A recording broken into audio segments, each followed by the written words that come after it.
जय राम जय जय राम श्री राम जय राम जय जय राम। ओम श्री राम जय जय राम।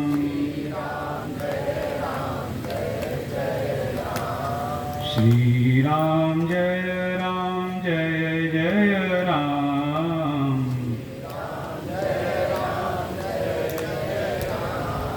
श्री राम जय जय राम। श्री राम जय जय राम। ओम श्री राम जय जय राम।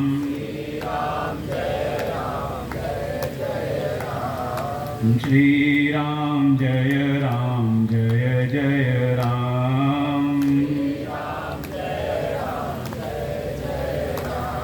ओम श्री राम जय जय राम।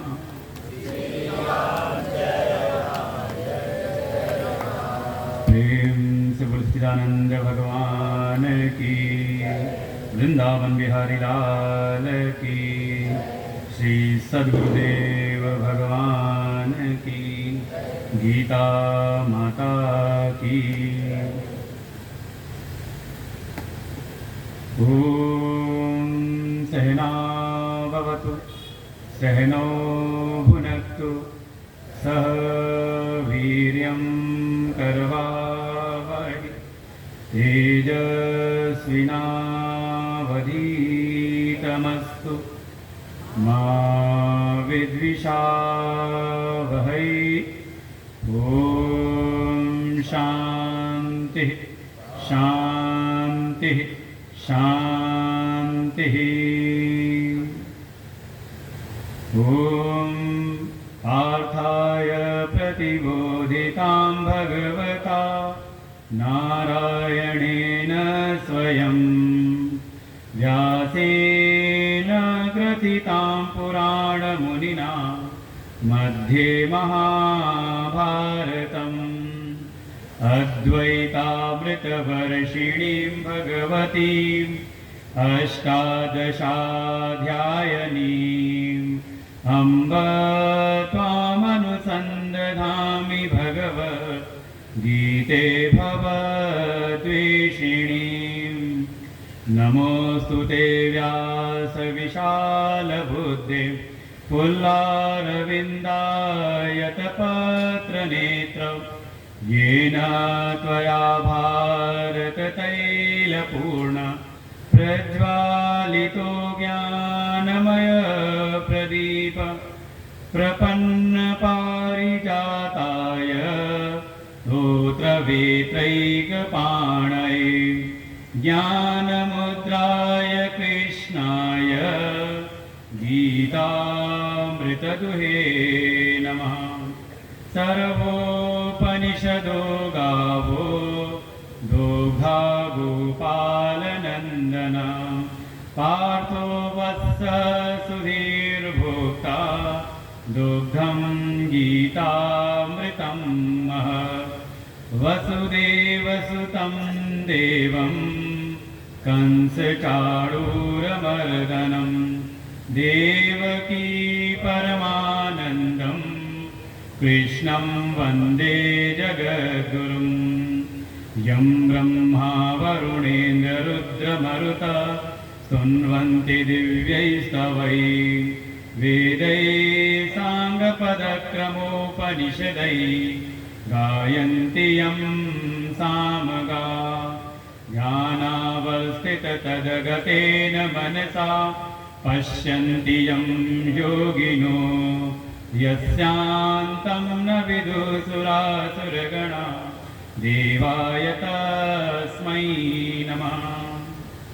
शङ्करं शङ्कराचार्यं केशवं बादरायणं सूत्रभाष्यकृतौ वन्दे भगवन्तौ पुनः पुनः।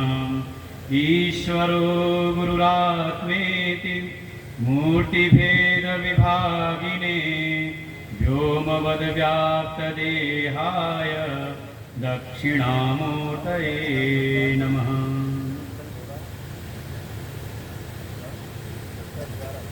प्रारंभ के श्लोकों का पाठ करते हैं, तीसरे अध्याय का। अर्जुन उवाच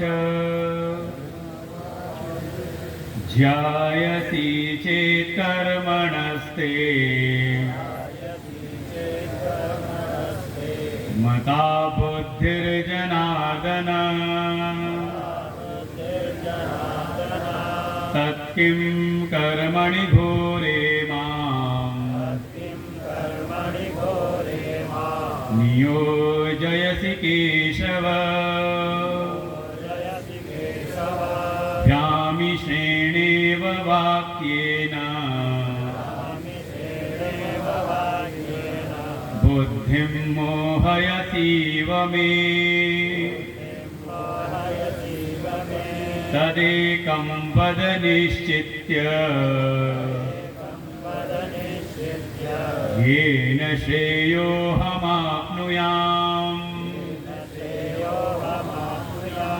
येन श्रेयोऽहमाप्नुयाम्।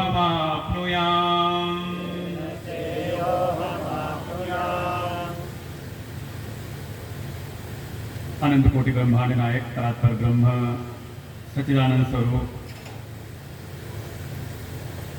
परम पुरुषोत्तम भगवान श्री कृष्ण जी के चरणों में कोटशः नमन।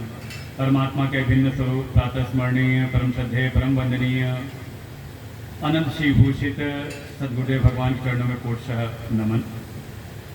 समुपस्थित भगवत स्वरूप संत चरण भगवत भक्त श्रद्धा भक्ति स्वरूपिणी मातृशक्ति। श्रीमद् भगवद गीता का तृतीय अध्याय जिसका नाम ही है कर्म योग। उपदेशक हैं स्वयं भगवान श्री कृष्ण और श्रवण करने वाले हैं भगवान के ही परम प्रिय अर्जुन। विचारणी बात एक यह है कि भगवान को अगर यह उपदेश प्रकट ही करना था तो अर्जुन को ही क्यों निमित्त बनाया। मानव कल्याण के लिए, जैसा कि संत जनों में ऐसी ख्याति है कि ये केवल अर्जुन का नहीं बल्कि समस्त मानव जाति के कल्याण के लिए भगवान ने ये उपदेश दिया है। ये तो आ रही है, आवाज बोले बढ़ा दो।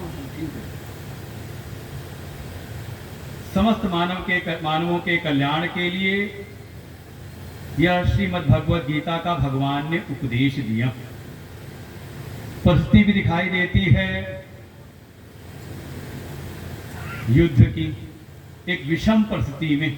अब कम से कम कोई उपदेश करना हो, प्रवचन करना हो तो पंडाल वंडाल लगा हुआ हो, समुचित व्यवस्थाएं हो, जो श्रोता और वक्ता हैं उनके अनुकूल वातावरण हो, तब कहीं गहन से गहन जो भीतर का जो भी ज्ञान है तब वो प्रकट होता है। और यहीं पर अगर व्यवधान बीच बीच में आता रहे, चाहे वो माइक का हो चाहे भक्तों के द्वारा हो, बीच में कोई ना कोई आता जाता रहे, बच्चे बीच में खेलते रहे, तो हो सकता है कथा तो सुनाई जा सकती है, लेकिन जिस ज्ञान को भगवान ने कहा रहस्यमय जो ये आत्मविद्या है, ब्रह्म विद्या है, शायद वो प्रकट हो पाना अत्यंत ही मुश्किल है। लेकिन कैसी वो परिस्थिति है, युद्ध की, रण का क्षेत्र है और शंखनाद भी हो चुका। अब तो लगता है कि बस अब युद्ध प्रारंभ होगा और उसी समय कुछ घटनाएं ऐसी घटित होती हैं और फिर उसके उपरांत भगवान अर्जुन को उपदेश देना प्रारंभ करते हैं। विचार करने योग्य बात तो केवल यही है कि भगवान ने अर्जुन को ही क्यों उपदेश किया। अगर उपदेश का आधार ऐसा बने कि श्रोता कैसा हो, थोड़ा वयोवृद्ध हो, अनुभवी हो, तो वहाँ एक से बढ़कर एक भीष्म पितामह हैं, आचार्य द्रोण हैं, कृपाचार्य हैं, उनको निमित्त बना करके उपदेश कर देते। कोई परम विद्वान हो तो उसमें भी दिखाई देता है आचार्य द्रोण और कृपाचार्य हैं। कोई आयु से लंबी आयु वाला हो तो वहाँ चिरंजीवी हैं, कृपाचार्य, अश्वत्थामा। माध्यम बनाते। कोई बहुत धर्मनिष्ठ हो तो साक्षात वहां पर खड़े धर्म के स्वरूप ही युधिष्ठिर, वहां पर जो धर्म के ही अवतार हैं, उनको माध्यम बनाते। लेकिन भगवान ने माध्यम बनाया है अर्जुन को। कारण एक ही है, इसकी जो पृष्ठभूमि है वो तैयार होती है द्वारिका में। जब युद्ध निश्चित हो गया, हर प्रकार के जो भी शांति प्रस्ताव थे, जब सब के सब विफल हुए, यहाँ तक कि स्वयं भगवान भी गए इस युद्ध को टालने के लिए शांति दूत बन करके, लेकिन वहां भी हस्तिनापुर की सभा में बिल्कुल वहां पर जो विषम व्यवहार हुआ, वो शांति प्रस्ताव भी हो गया विफल।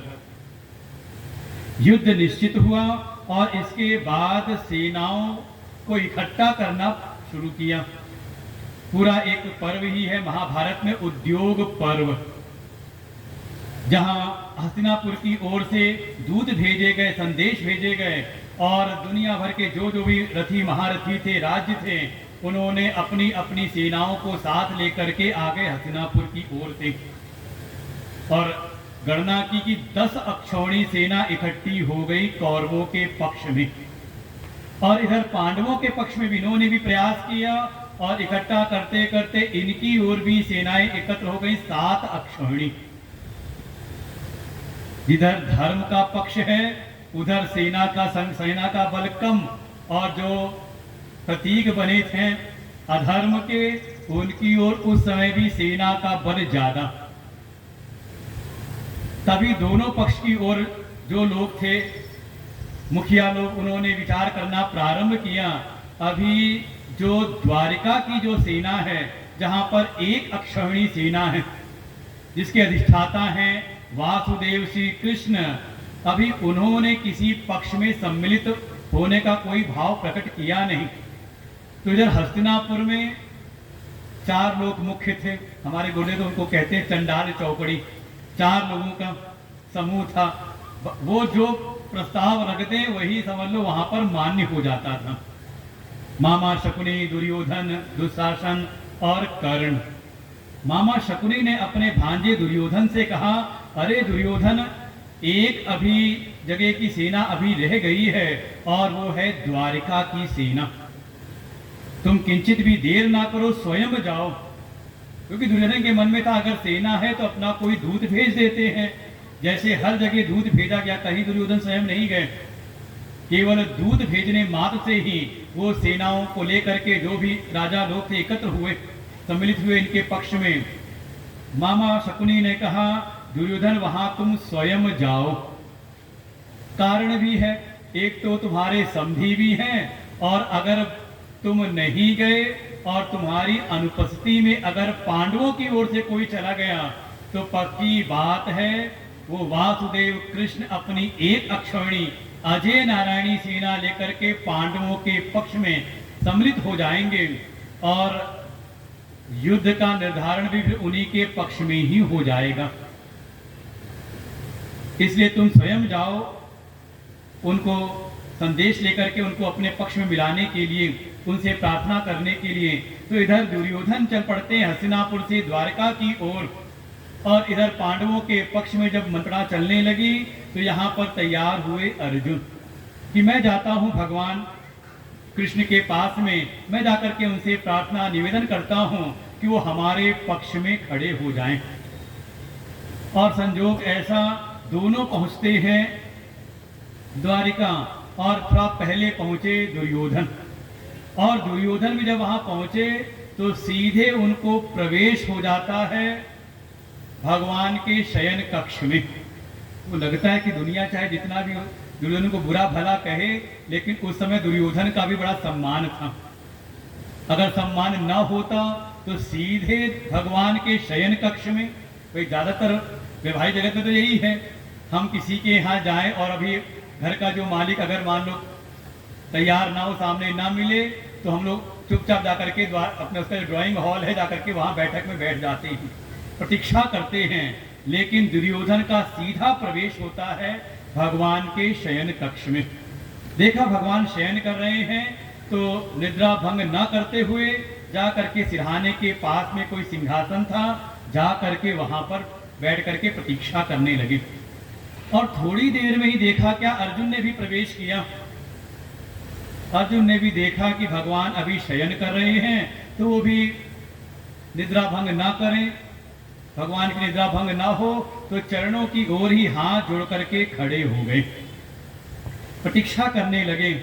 और जैसे ही कोई संसार में कोई भक्त, चाहे किसी भी भाव से, चाहे आर्त भाव से, अर्थार्थी भाव से या जिज्ञासु भाव से, जिस भाव से भी भगवान के शरणागत हो जाए, तो जो परमात्मा जिनका स्वरूप ही है अनंत शयनम, जो निष्काम है, आप्त काम है, वो भी अपने शरणागत भक्त की पर कृपा करने के लिए, उन पर अनुग्रह करने के लिए का वो अपनी योग निद्रा से उठ जाते हैं। आवश्यकता है कोई भक्त आए शरण में, आए किसी भी भाव से, हाँ ये ना मन के भीतर भाव बन जाए कि भगवान की जब इच्छा होगी तब। ये कई बार लोग ऐसी बातें करके सोचते कि हमने कोई बड़ी बात कह दी, अभी भगवान की इच्छा नहीं हुई, अभी गुरु जी की कृपा नहीं हो रही, अभी हरिद्वार नहीं के कहा, अभी गंगा मैया की कृपा नहीं हो रही, भगवान की इच्छा होगी तो हम भी पहुंच जाएंगे। तो ऐसे प्राणी समझ लो जिंदगी भर फिर पड़े ही रह जाते हैं।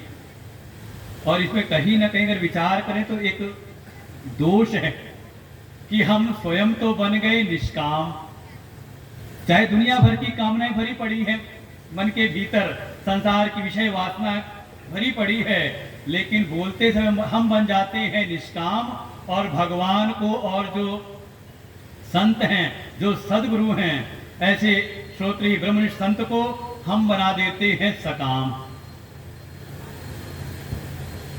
वास्तविकता ये है कि चाहे भले कामना से ही जाए, अर्थात कि भगवान तो स्पष्ट कह देते हैं ये सब मेरे भक्त हैं जो मेरी शरण में आए। और कोई अगर सकाम भाव से, प्रार्थना से युक्त होकर के भगवान की शरण में जाए, तो भगवान फिर जो है निर्गुण निराकार सर्वव्यापक, वो फिर सगुण साकार हो जाते हैं। उनके भीतर भी वात्सल्यता का भाव, उनके भीतर भी करुणा का भाव उत्पन्न होता है, और वो अपने शरणागत के मन के जो भी भाव हैं उनको पूरा करने का प्रयास करते हैं। प्रपन्न पारिजाताय स्तोत्र वेत्रैक पाणे, शरणागत के लिए तो भगवान बिल्कुल कैसे हैं, कहा जैसे कोई कल्प वृक्ष है। लेकिन कल्प वृक्ष भी कामना तब पूरी करेगा जब कोई याचक उसकी छांव में आ जाए। अब कल्प वृक्ष लगा हो वहां पर, और मैं यहाँ बैठे बैठे कहूँ कि मेरे मन की कामना पूरी हो जाए, तो कहा वो निष्प्रभावी रहता है, उसकी हमें छाया में जाना पड़ता है। और कोई चला जाए तो उसके मन की जो कामना हो वो सब पूरी होती है। ऐसा ही स्वभाव है भगवान का भी। जब दोनों शरणागत होकर के आए तो भगवान जो सो रहे थे जग जाते हैं, और जग करके जब उठे बैठे तो सामने दिखाई दिए अर्जुन। जैसे ही अर्जुन को देखा तो भगवान ने कहा, अरे अर्जुन कैसे आना हुआ। अर्जुन ने प्रणाम किया। तब तक पीछे से जो थे दुर्योधन, उन्होंने कहा प्रभु मैं भी आया हुआ हूं, आपको प्रणाम है। भगवान ने देखा पीछे की ओर भी, अच्छा सुयोधन तुम भी आए हो, हाँ बताओ कैसे आना हुआ। और जब बात दोनों ने रखी कि हम तो आए हुए हैं युद्ध में आपसे सहायता के लिए, कि आप हमारे पक्ष में खड़े हो जाइए। भगवान ने देखा दोनों की ओर, दोनों ही मेरे शरणागत हैं, मेरे प्रिय हैं, संबंधी भी हैं। भगवान ने कहा देखो तुम दोनों ही मेरे शरण में आए हो मुझसे सहायता के लिए, अब मैं क्या करूं, अगर एक को भी मना करूं तो उचित नहीं है। चलो मैं ऐसा करता हूं, जो मेरी सामर्थ्य इसका मैं बंटवारा कर देता हूं, दो भाग कर देता हूं। एक तरफ मेरी अजेय एक अक्षौहिणी नारायणी सेना है, और दूसरी ओर मैं निशस्त्र प्रतिज्ञा करता हूं कि मैं युद्ध में शस्त्र नहीं उठाऊंगा। अब तुम दोनों निश्चय कर लो कि तुम दोनों को क्या चाहिए, और मांगने का अधिकार मैं देता हूं अर्जुन को, क्योंकि एक तो अर्जुन आयु में छोटा है, और दूसरा जब मैं सो करके उठा तो सबसे पहले मैंने अर्जुन को देखा। कम से कम इस कथानक से ये बात तो समझ लेनी चाहिए कि अगर किसी महापुरुष के पास जाएं या किसी पूज्य के पास जाएं तो कहाँ हमें स्थान ढूंढना चाहिए। सिर पर चढ़ करके नहीं, बल्कि कहाँ पर का उनके अगर चरणों में स्थान मिल जाए तो समझ ले हमारे जीवन का उद्धार है। मन में एक बार घबराहट तो हुई दुर्योधन के भी, अरे अर्जुन को पहला मौका, मैं पहले आया था। लेकिन भगवान ने कहा कि नहीं, पहले तो मैं मौका दूंगा अर्जुन को। और कह सकते हैं अर्जुन के मन की परीक्षा है। अर्जुन को जैसे ही मौका मिला, अर्जुन ने भगवान से प्रार्थना की, हे प्रभु, हम तो केवल आपको चाहते हैं। मैं चाहता हूं कि आप हमारी ओर से खड़े हो जाएं। आप मेरे रथ की बागडोर संभाल लीजिए, बाकी मुझे आपसे कुछ और नहीं चाहिए। जैसी ये बात सुनी दुर्योधन तो मन ही मन बड़ा प्रसन्न हुआ। लेकिन भगवान ने पुनः सचेत किया, अरे अर्जुन क्या बात करते हो, युद्ध में सैन्य बल की आवश्यकता होती है, तुम मुझको मेरा वर्ण कर रहे हो। मैं तो प्रतिज्ञा कर रहा हूं कि मैं युद्ध में शस्त्र नहीं उठाऊंगा। और दूसरी तरफ देखो, तुम्हारे पक्ष में सैन्य बल भी कम है। जो तुम्हारे विपक्ष में है उनकी ओर 10 अक्षौहिणी सेना है और तुम्हारी ओर मात्र 7 अक्षौहिणी सेना। अभी भी मौका है, पुनर्विचार कर लो, तुम्हें एक मौका और देता हूं। लेकिन बारंबार कहने के उपरांत भी अर्जुन ने कहा, प्रभु मुझे तो बस आप ही चाहिए। आप केवल मेरी रथ की बागडोर आप संभाल लीजिए, आप मेरे सारथी बन जाइए, मुझे और कोई आपसे याचना नहीं है। इधर दुर्योधन ने भी कहा, प्रभु जैसा अर्जुन कह रहा है मुझको भी स्वीकार है, मेरा छोटा भाई है। जैसा अर्जुन को ठीक लगे, हम भी तो चाहते कुछ यही थे, लेकिन जब अर्जुन ने मांग लिया है तो अब क्या करें, मैं अपने छोटे भाई को निराश।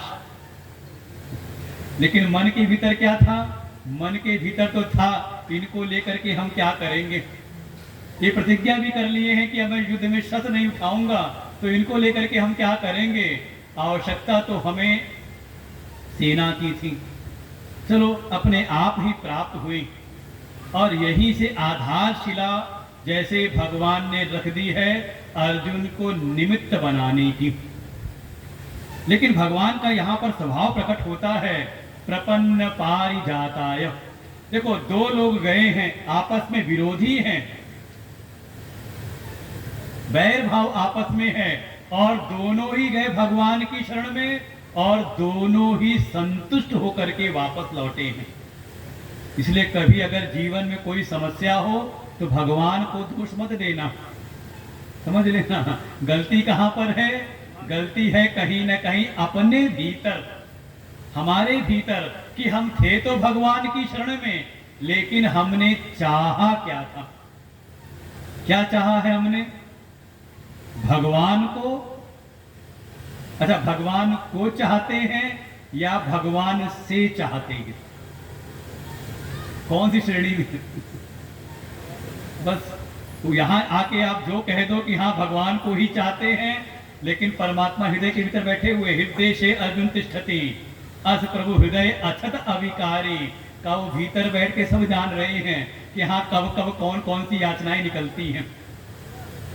भाव तो यही है कि हमने भगवान का वर्ण किस प्रकार से किया है। क्या संसार की कामनाओं के लिए, का संसार के पदार्थों की प्राप्ति के लिए भगवान का हमने वर्ण किया है, तो वास्तव में इसमें हमने भगवान का वर्ण नहीं किया है, बल्कि भगवान को हमने बनाया साधन और संसार की उपलब्धियों को हमने बना लिया है साध्य। तो वास्तव में हमने वर्ण किया है संसार को। तो भगवान की कृपा से ऐसा नहीं कि संसार नहीं मिलता, बिल्कुल। कोई भगवान की भक्ति करे, उपासना करे, तो उपासना के बल से संसार की हर एक प्रकार की उपलब्धियां प्राप्त हो सकती हैं। ये संतों का अपने जीवन का अनुभव है। वो जा करके दर दर किसी के सामने हाथ नहीं फैलाते। आप भागवत जी में कथा श्रवण करते हैं, ध्रुव जी की सुनीति माँ ने उनको यही कहा कि तेरी छोटी माँ ने बिल्कुल ठीक कहा है, अगर संसार में कोई भी उपलब्धि प्राप्त करनी है तो इधर इधर आशा क्यों लगा करके बैठो। आशा हो संसार में तो वो केवल और केवल प्रभु से बन जाओ अर्थार्थी भक्त। बन जाओ आर्त भक्त। भगवान की कृपा से संकट दूर होते हैं, जो अनुपलब्धि है वो उपलब्धियों में बदल जाते हैं, बिल्कुल होता है।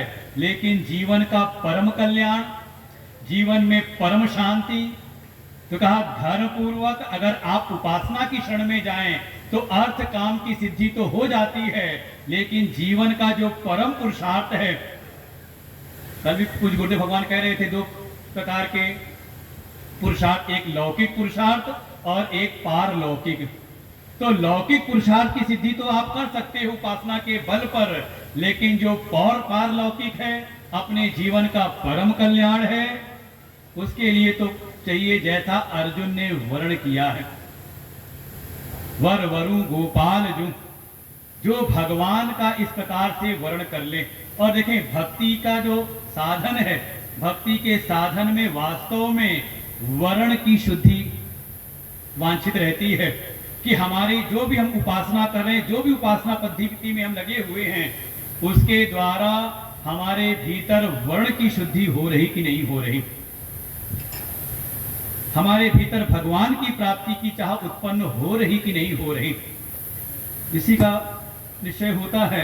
और यहां अर्जुन ने भगवान का वर्ण किया है, यमे वैष्णुते तेन लभ्य तस्सैस आत्मा वृते तनुस्वाम। हमारी श्रुति भगवती का ऐसा ही वचन है कि जो उस परमात्म तत्व का वर्ण कर लेता है, बदले में का वो परमात्मा उसका वर्ण कर लेते हैं, उसका उद्धार करने के लिए। तो अर्जुन ने भगवान का वर्ण किया द्वारिका में, और जैसे वहीं पर भगवान ने अर्जुन का वर्ण किया है कि अर्जुन का परम कल्याण करना है। और इसी कारण से जब भगवान भी आए युद्ध क्षेत्र में, दोनों सेनाएं आमने सामने आकर के डट करके खड़ी हो गई। पहले अध्याय में इसका बड़ा सुंदर निरूपण किया है, कैसे दोनों सेनाएं आमने सामने खड़ी हुई हैं। पहले दुर्योधन गया अपने गुरु की शरण में, सारी घटनाएं सेना का वर्णन किया, कौन कौन कहां कहां कैसे कैसे खड़ा है, कह भी लेता है अन्य च भवशुर, और भी बहुत सारे शूरवीर रथी महारथी खड़े हैं, मेरे मनोरथ की सिद्धि हो, इसके लिए सब अपने प्राणों की आशा को त्याग करके खड़े हैं। और इसके बाद जब शंखनाद हुआ, लगता है कि बस अब युद्ध प्रारंभ होने को है, तभी अर्जुन ने प्रार्थना की भगवान से, हे कृष्ण आप मेरे रथ को दोनों सेनाओं के मध्य ले चलिए, सेनयोरुर भयोर मध्य रथम स्थापय मेच्युतम। हे अच्युत आप मेरे रथ को दोनों सेनाओं के मध्य स्थापित करिए, मैं थोड़ा देखना चाहता हूं, निरीक्षण करना चाहता हूं, कैर्मया सह योद्धव्यम अस्मिन रण समुद्यमे। कितनी बात कही भगवान से अर्जुन ने कि मैं मेरे रथ को दोनों सेनाओं के मध्य खड़ा करिए, क्योंकि मैं देखना चाहता हूं कि इस युद्ध में मुझे किनके साथ युद्ध करना है। और फिर भगवान ने रथ को आगे बढ़ाया और ले जाकर के दोनों सेनाओं के बीच खड़ा किया। अच्छा मान लो भगवान को केवल अर्जुन से युद्ध कराना होता तो अर्जुन ने कोई विशेष ऐसी बात नहीं की थी कहां खड़ा करना है, बस इतना कहा था दोनों सेनाओं के मध्य खड़ा करो। तो भगवान खड़ा कर देते दुर्योधन के सामने, कि सामने दुर्योधन को देखते और वो याद आती चिरहरण की घटना सारी जो प्रतिज्ञाएं कर रखी थी, खड़ा कर देते दुशासन के रथ के सामने, वो चिरहरण की घटना याद आती, मन में रोष प्रकट होता, एक कर्ण तो थे नहीं पहले दिन से, खड़ा कर देते मामा शकुनी के रथ के सामने।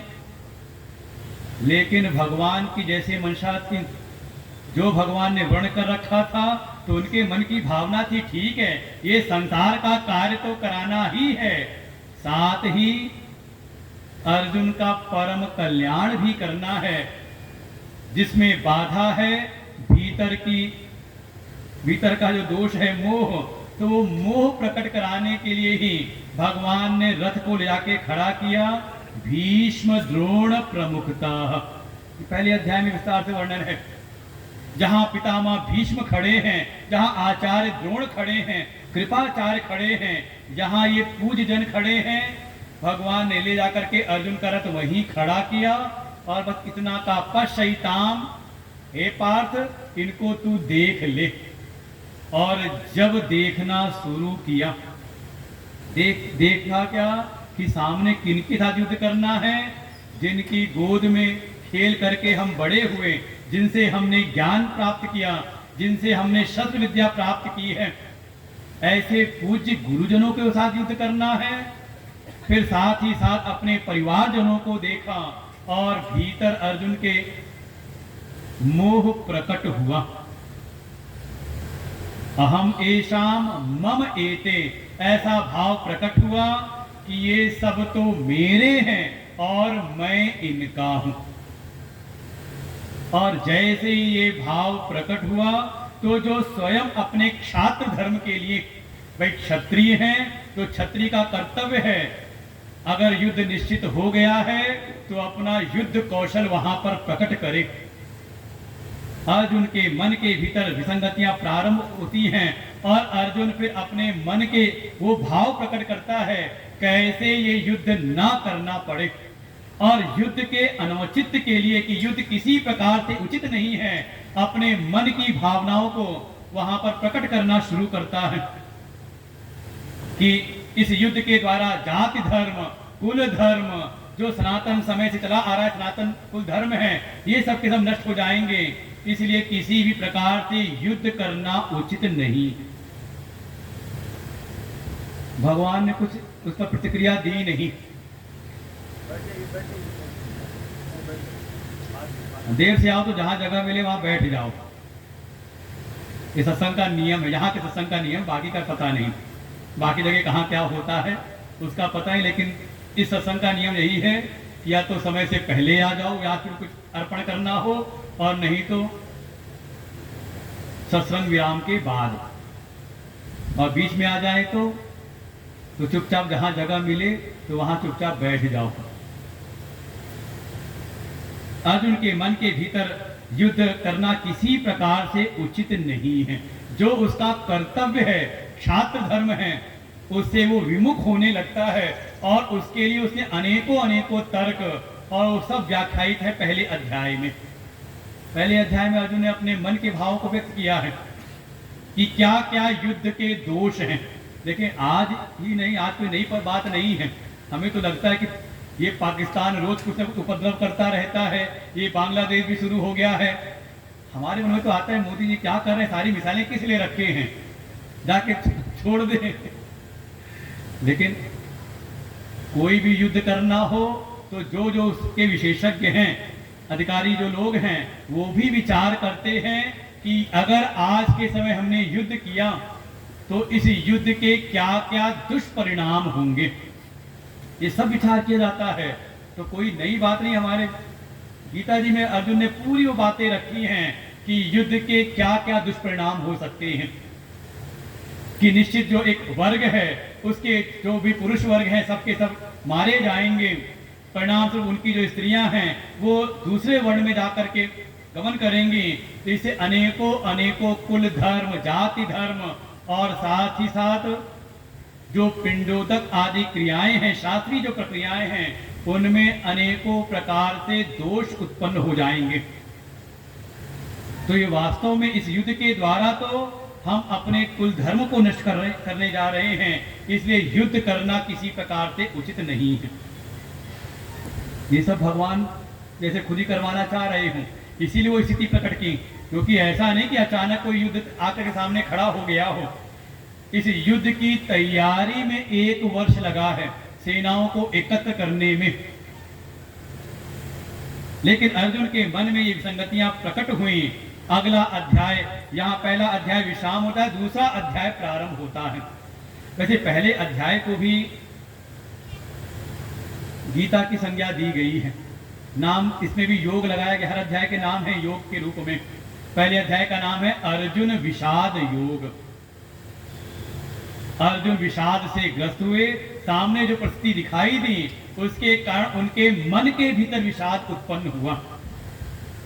और विषाद देखें, विषाद कह सकते हो आप इस प्रकार से कि अगर जीवन में कोई दुख आए और आपके सामने समाधान दिख जाए तो वो दुख विषाद नहीं बनता। बल्कि ऐसी परिस्थिति बन जाए कि दुख तो बार बार आता रहे और हम जितने भी प्रयास कर रहे हैं या हमारी जो भी सामर्थ्य है वो सब की सब हो जाए निष्फल। वो निष्फल होने लगे, हमें कोई रास्ता ही ना दिखाई दे, कोई समाधान ही ना दिखाई दे, तब धीरे धीरे स्थिति आती है जिसको कहते हैं कि हाँ अब ये विषाद से ग्रस्त है। आज की भाषा में कहें तो कहें डिप्रेशन में है। क्या बताएं, इतनी टेंशन है कि कुछ पूछो मत।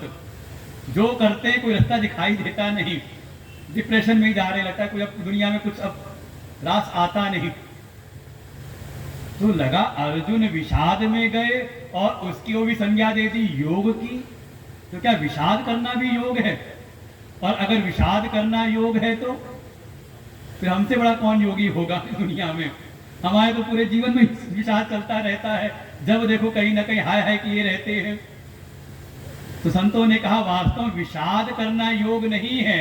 योग विषाद तब बनता है जब आप विषाद से ग्रस्त होकर के किसके पास जा रहे हैं। जैसे घर में कोई बीमार हो जाए, किसी का कोई अस्वस्थ हो, तो आप जब जाते हो उसे बात करें, पहली बात यही पूछते हो किसी डॉक्टर को दिखाया कि नहीं दिखाया, किसी चिकित्सक से परामर्श लिया कि नहीं लिया। अब वो उल्टा पूछे डॉक्टर को दिखाने से क्या होगा, क्या मैं ठीक हो जाऊंगा? कहा डॉक्टर को दिखाने से आप ठीक नहीं होगे, लेकिन किसी डॉक्टर विशेषज्ञ के पास जाओगे तो उससे समाधान निकलेगा। ऐसे ही जिस संसार से हमें दुख मिल रहा है, जिस संसार में हम विषाद से ग्रस्त हैं, अगर उस विषाद के साथ हम संसार में ही रहें तो फिर वो ऐसा जो विषादी है, कहा वो योग की संज्ञा नहीं पाता। लेकिन संसार में हमें कहीं दुख दिखाई दिया, और ये तो हमारी श्रुति भगवती कहती परीक्षा लोकान कंटान ब्राह्मणों, कि संसार में थोड़ा परीक्षक बन करके जीवन जियो। दिखाई देता है सर्वम दुखम दुखम। और जब आपने इस संसार को अच्छी प्रकार से विचार कर लिया और फिर आप चले गए किसी श्रोत्रिय ब्रह्मनिष्ठ, किसी संत की सद्गुरु की शरण में, तो आपका जो दुख है वो दुख भी योग की ओर आपको ले जाता है। इसीलिए पहले अध्याय में भगवान का कोई उपदेश नहीं, लेकिन इसको भी योग की संज्ञा दी, क्योंकि अर्जुन उस विषाद के साथ शरणागत हो जाते हैं भगवान के। बस ये है कि शरणागति कैसे हो, ये भी परिदृश्य दिखाया है। पहले अध्याय को बहुत कई बार हल्के में निकल जाता है, लेकिन पहला अध्याय बहुत महत्वपूर्ण है। अगर किसी सद्गुरु की शरण में जाना है तो कैसे जाएं और कैसे न जाएं, यह दृश्य दिखाया है पहले अध्याय में ही। वैसे गया तो पहले दुर्योधन है गुरु की शरण में। जब उसने भी सेना को देखा तो सेना को देख करके सबसे पहले दुर्योधन गया है। आचार्यम उपसंगम्य राजा वचन अब्रवीत। और जब गया गुरु जी के पास में, द्रोणाचार्य के पास में, तो उनके पास जा गया भी तो कैसे कहा, राजा पने के अभिमान के साथ में। संतों ने कहा बस ऐसे न जाए। दुर्योधन गया है गुरु के पास में तो अपने व्यक्तित्व के अभिमान के साथ में, और व्यक्तित्व भी कैसा, जो भी है नहीं।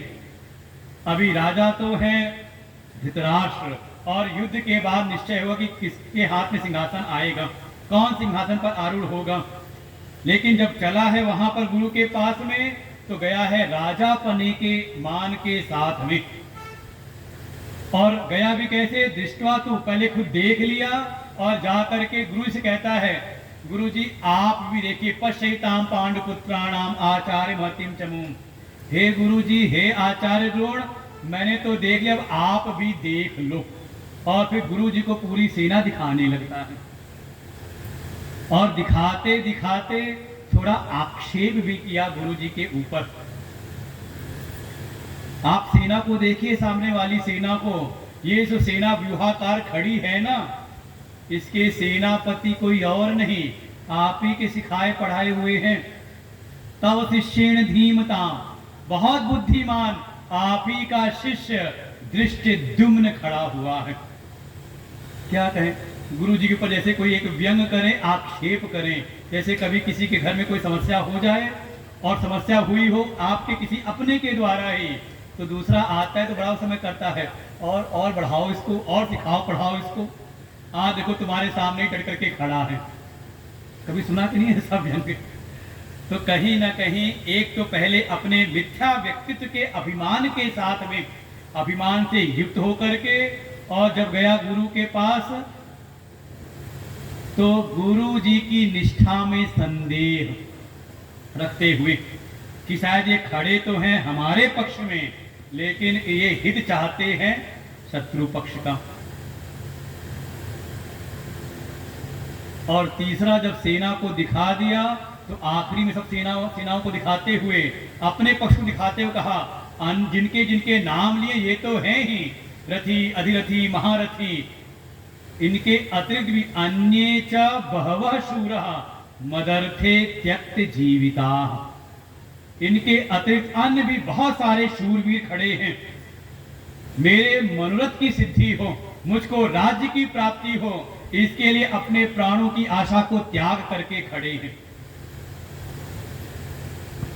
अर्थात स्वार्थ बुद्धि के साथ में। तो पहला कहा अपने व्यक्तित्व के अभिमान के साथ में, दूसरा कहीं ना कहीं गुरु जी की निष्ठा में संदेह रखते हुए, और तीसरा स्वार्थपरता के साथ में गया। परिणाम जो आचार्य द्रोण हैं उन्होंने सांत्वना का एक शब्द भी नहीं कहा, मौन रह गए।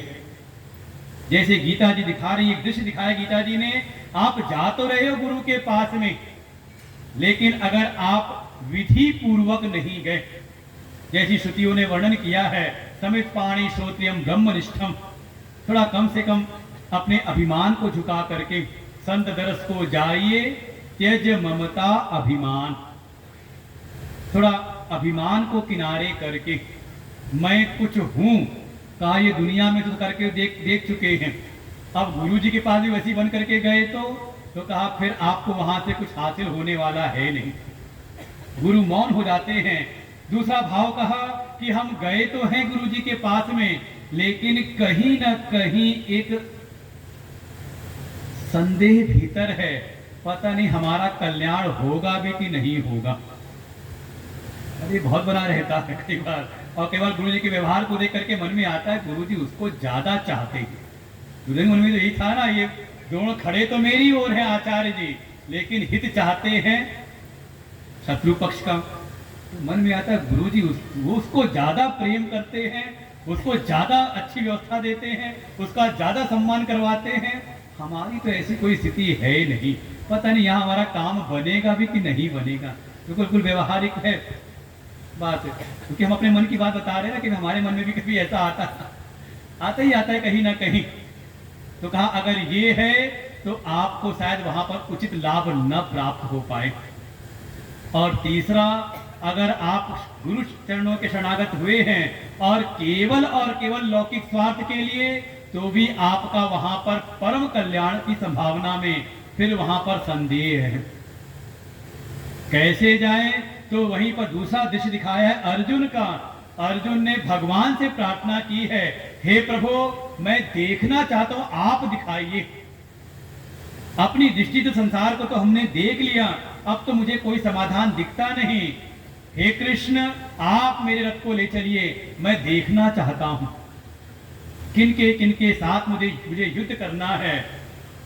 एक शरणागति के भाव के साथ में अपना वहां कोई व्यक्तित्व प्रकट नहीं किया।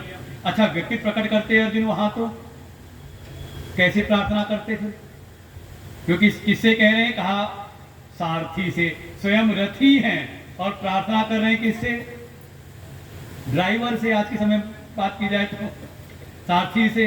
और अगर संबंध देखा जाए तो, लौकिक संबंध देखा जाए तो भगवान कृष्ण और अर्जुन क्या संबंध है? भगवान की बहन है सुभद्रा, जिनका विवाह हुआ है अर्जुन के साथ में। तो किसका क्या हो? अर्जुन क्या लगे थे भगवान के? अच्छा भगवान क्या लगे? इसीलिए कहा, हमारे शास्त्रों में वर्णन किया है, शाल को बुद्धिदायक। अगर अच्छा ज्ञान अगर साले से भी मिल जाए तो ग्रहण कर लेना चाहिए। जैसे भागवत जी ने ही कहा है कलयुग का वर्णन करते हुए कि आज के समय घर में कोई आयोजन हो तो बड़े बुजुर्गों से सलाह नहीं ली जाती, किससे कोई बड़ा कार्य करना सलाह लेनी हो तो अभी भागवत जी का है सूत्र ये, श्याल को बुद्धिदायक, आजकल वो सलाह देने वाले आ जाते हैं तो कोई बात नहीं। अर्जुन को भी ज्ञान प्राप्त हो तो किससे प्राप्त हुआ? तो कहीं से भी मिले अच्छा ज्ञान तो प्राप्त करने में संकोच ना करना। लगता है कि पद में भी छोटे हैं, संबंध में भी कहीं ना कहीं छोटे हैं, लेकिन उनसे प्रार्थना की, लगता है कि अपने अभिमान को किनारे कर दिया है, भगवान की शरण में हैं, उनसे देखना चाहते हैं, उनकी दृष्टि प्राप्त करना चाहते हैं, इसलिए कोई संशय नहीं, संदेह नहीं। और साथ ही जब सारी सेना को देखा तो कहते हैं नाकांक्षम विजयम कृष्ण न च राज्यम भोगा सुखानि च। हे कृष्ण, हमने कोई राज्य सुख नहीं चाहा था, राजभोग नहीं चाहा था, बल्कि जिनके लिए ये शाम अर्थे, वहां दुर्योधन ने कहा था मद अर्थे, मुझको राज्य की प्राप्ति हो, मेरा मनोरथ सिद्ध हो, भले चाहे सबके सब मारे जाएं। अर्जुन कहते हैं, अर्जुन का जो भाव है, ये शाम अर्थे कांक्षितम नो राज्यम भोगा सुखानि च त इमे वसता युद्धे प्राणान् त्यक्त्वा धनानि च। जिनके लिए हमने राज सुख चाहा था, जिनके लिए हमने एक सुंदर व्यवस्था चाही थी कि अभी आज की व्यवस्था में इन पूज्य जनों का शायद उचित सम्मान नहीं है, हर समय सभा में इनका तिरस्कार होता रहता है, तो जिनके सम्मान के लिए, जिनकी उचित व्यवस्था के लिए हमने युद्ध की कामना की थी, युद्ध चाहा था, त इमे वसता युद्धे, वो इस युद्ध में प्राणा त्यक्त्वा धनानि च, वे ही तो अपने प्राणों की आशा को त्याग करके खड़े हैं। जब यही सब मारे जाएंगे, क्योंकि अगर युद्ध में विजय पानी है तो इन पूज्य जनों का वध करना पड़ेगा। जब इनका हम वध ही कर लेंगे तो फिर इनके रक्त से सने हुए राज्य को लेकर के हमारा क्या भला होगा। बहुत स्वार्थ की भावना नहीं, एक परोपकार की भावना से युक्त हैं। इस भाव के साथ अर्जुन ने शरणागति ग्रहण की है भगवान की। तो अगर ज्ञान के आप जिज्ञासु हैं, ज्ञान की प्राप्ति करना चाहते हैं, तो सदगुरु की शरण में जाना ही पड़ेगा। गुरुम एव अभिगच्छेत, गुरु की शरण में ही, भी नहीं कहा वहां पर कि चलो दुनिया में भी प्राप्त कर ले और गुरु जी से भी चल करके वेरीफाई करा ले। तो कई बार ऐसे ही होता है, लोग कई बार वेरीफाई कराने भी आते हैं कि चलो हमने जो दुनिया में सुना है, चलो गुरु जी इस पर मोहर लगा दें, और पक्का अगर इस भाव से अगर कोई आ जाए हमारे गुरुदेव की शरण में तो जो अनुभवी उनको अच्छा अनुभव होगा।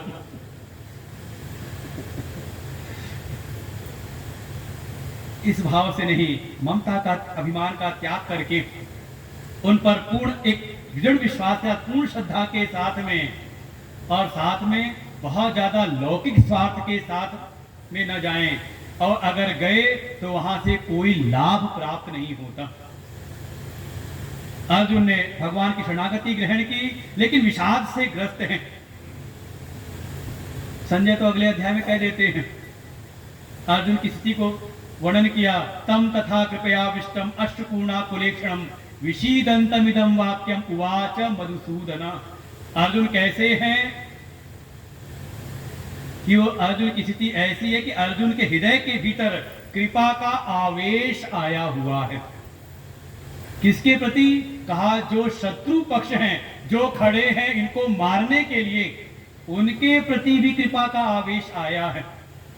ये संत की एक संजय बोलते हैं अर्जुन के बारे में, कृपा का आवेश है, कृपया विष्टम, कृपा से आविष्ट हुआ है उनका हृदय। बैठ जाओ। साथ ही विषीदंतम, विशाल से भी ग्रस्त हैं, अश्रुपूर्णा कुलेक्षणम, आंखों से अश्रुपात हो रहे हैं, हृदय मन विषाद से ग्रस्त है। ऐसे अर्जुन के प्रति भगवान मधुसूदन भगवान ने कुछ वचन कहे, और दूसरे अध्याय में जो जो अर्जुन ने अपने मन के भावों को व्यक्त किया था कि इस युद्ध के क्या क्या दुष्परिणाम होंगे, युद्ध करना क्यों अनुचित है, भगवान ने बस ज्यादा कुछ उसका खंडन नहीं किया, बस एक बात कही विषमे समुपस्थितम कुतस्त्वाकश्मलमिदम विषमे समुपस्थितम। हे अर्जुन, तेरे भीतर ये गंदे विचार कहां से आ गए, और आए भी कैसे? कहा ये विषम परिस्थिति में। देखो, कोई भी अच्छे से अच्छा सिद्धांत हो, अगर वो देश काल परिस्थिति को विचार करके ना कहा जाए तो कहते हैं उसका कोई लाभ नहीं रहता, बल्कि कहीं ना कहीं वो दोष से युक्त हो जाता है। भगवान इसी को संकेत करते हैं, अगर तुम्हारे भीतर ये सब भाव थे तो तुमने पहले क्यों नहीं विचार किया? और ऐसा नहीं कि इनका विचार ना किया गया हो, शांति प्रस्ताव जो भेजे गए थे इन्हीं का विचार करने के लिए, जो तुम आज ये बातें कह रहे हो। इसलिए अब इसका कोई यहाँ पर अर्थ नहीं।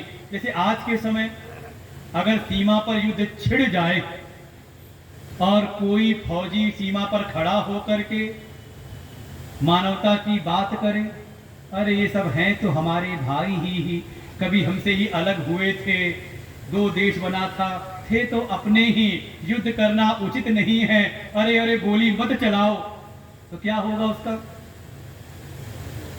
प्रशस्ति पत्र मिलेगा उसको।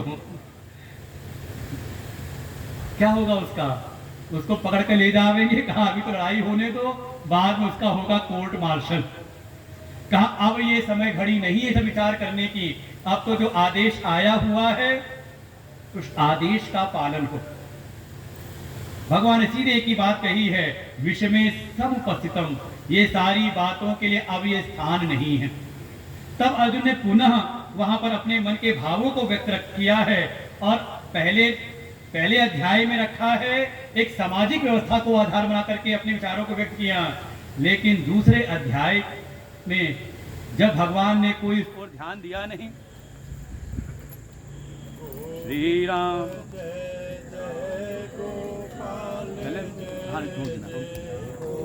की जय, श्री सद्गुरुदेव भगवान की जय। पहले अध्याय में तो अर्जुन ने समाज को आधार करके सनातन धर्म की जो रीतियां हैं, कुल धर्म को आधार बना करके युद्ध के अनौचित्य के बारे में अपने भाव को व्यक्त किया। लेकिन जब भगवान ने उसकी ओर कोई ज़्यादा ध्यान दिया नहीं, ना तो उसका कोई प्रशंसा की और ना ही उसका खंडन किया, बल्कि भगवान ने कोई और बातें अर्जुन से कही। पुनः अर्जुन ने भगवान के सामने अपने भावों को व्यक्त किया, और अब कुछ जो भाव व्यक्त किए वो भीतर की जो विसंगतियां थी। अर्जुन कहता है, प्रभु हमें तो ये भी, एक तो पहली बात ये, आप किस पर कह रहे हो शस्त्र उठाने के लिए? ये भीष्म पितामह, आचार्य द्रोण, कृपाचार्य, अरे ये तो बाण के लिए नहीं, बल्कि ये तो ऐसे कि इनके चरणों में पुष्प अर्पण करने चाहिए। पूजार्हा वरिसूदना, हे हरिसूदन, ये तो पूजा के योग्य है, आप कहते हो इनके ऊपर बाण चलाओ। लगा भगवान ने कोई प्रतिक्रिया दी नहीं। फिर कहता हमें तो ये भी पता नहीं कि ये जो युद्ध सामने खड़ा हुआ है इसका क्या परिणाम होगा। यद्वा जये यदि वायो जयेयुः, इस युद्ध में हमारी विजय होगी या वे जो शत्रु पक्ष वाले वे हमें जीत लेंगे, हमें तो इसका भी पता नहीं।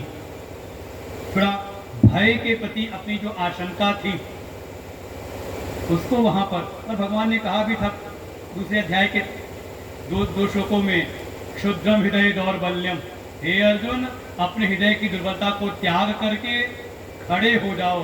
तो अर्जुन स्वयं अपने हृदय की जो दुर्बलता है, जो भय के प्रति, जो भविष्य के प्रति जो आशंका है, भय है, उसको व्यक्त करते हैं, और करते करते भगवान के शरणागत होते हैं। बड़ा प्रसिद्ध श्लोक है दूसरे अध्याय का 7वां श्लोक, कार्पण्य दोषोपहत स्वभाव पृच्छामि त्वां धर्म सम्मूढ़ चेता, पृच्छामि त्वां धर्म सम्मूढ़ चेता, यस्येयस्यातिष्ठं ब्रूहि तन्मे शिष्यस्तेऽहं शाधि मां त्वां प्रपन्नम्। अर्जुन ने स्वयं अपने भीतर आत्मलोकन करते हुए भगवान के चरणों में एक प्रकार से यहाँ पर शरणागति ग्रहण की कि हे कृष्ण, मेरा जो चित्त है, मेरा जो अंतःकरण है, इस समय कार्पण्य दोष से उपहित हो गया है। कार्पण्य दोषो उपहित स्वभाव। मैं निर्णय नहीं कर पा रहा कि इस समय मुझे क्या करना चाहिए। धर्म सम्मूढ़ चेता। मेरा जो चित्त है वो धर्म के विषय में जैसे सम्मोहित सा हो रहा है। मैं निश्चय नहीं कर पा रहा कि क्या करना उचित है और क्या करना उचित नहीं। और उसका कारण बताया कि कार्पण्य दोष। हमारे गुरु इसका बड़ा सुंदर व्याख्यान करते हैं। कहा युद्ध के मैदान में कृपणता रूपी दोष कहां से आ गया।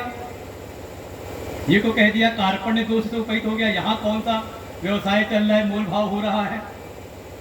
तुम्हारे गुरु समझाते हैं कार्पण्य अर्थ में दिया जाता है कायरता। तो अर्थ पे ना जाए। जो कार्पण्य शब्द बना है वो उत्पन्न हुआ है कृपण से बना हुआ है। और कृपण माने तो एक लोकोक्ति है, चमड़ी जाए पर दमड़ी न जाए। कोई ऐसा दिखाई दे तो कहते हैं ये बड़े कृपण है। भाव क्या है, जो धन है धन से जो तन है वो निकृष्ट है। ठीक, धन निकृष्ट है तन की अपेक्षा में। कहते भी हाथ का मैल है कि अगर तन रहेगा, शरीर रहेगा तो हम धन का अर्जन और भी कर लेंगे। तो जो धन निकृष्ट है, कोई धन को पकड़ ले, निकृष्ट को पकड़ ले और श्रेष्ठ की उपेक्षा कर दे तो, श्रेष्ठ जो शरीर है तन है उसकी उपेक्षा करे तो कहते हैं ये कृपण है। ऐसे अर्जुन को भी लगता है कि मेरे मन के कुछ भाव हैं, विचार हैं और अभी भगवान मुझको कोई संकेत कर रहे हैं, कोई श्रेष्ठ बात बताना चाह रहे हैं। क्योंकि प्रारंभ में 2 श्लोकों में भगवान ने उपदेश किया है। कहते प्राथमिक उपचार अर्जुन को दिया है प्रारंभ के 2 श्लोकों में। तो अर्जुन को लगता है शायद भगवान मुझको कोई श्रेष्ठ बात समझाना चाह रहे हैं और मैं अपने निकृष्ट विचारों को पकड़ करके बैठा हुआ हूं। इसका नाम है कार्पण्य दोष।